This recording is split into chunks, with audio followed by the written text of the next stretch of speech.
பாக்குற நூடுல்ஸ். இதுல வந்துட்டு பின்னாடி என்ன போட்டுருக்காங்கன்னா boil 1/2 teacups of water 210 ml போட்டிருக்காங்க.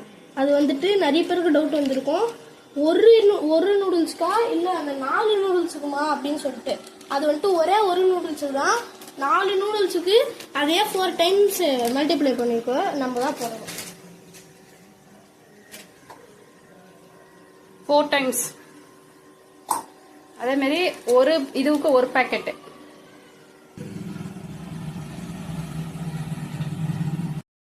அப்புறம் அதில் இருக்க மசாலாவை நம்ம போட்டு மிக்ஸ் பண்ணிக்கலாம். எத்தனை 4 பீஸ் இருந்தது, ஸோ 4 பேக்கெட் மிக்ஸ் பண்ணிட்டோம். So mix well.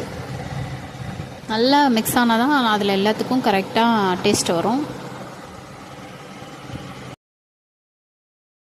2 மினிட் மூடி போட்டு மூடி வச்சுருவோம். இப்போ ஓப்பன் பண்ணால் பாருங்கள், சூப்பரான நூடுல்ஸ் ரெடி. ஸோ ரொம்ப ஸ்பைசியான யம்மியான நூடுல்ஸ் ரெடிங்க. எவ்வளோ சூப்பராக வந்திருக்கு. ஆனால் இது ரொம்ப காரம்.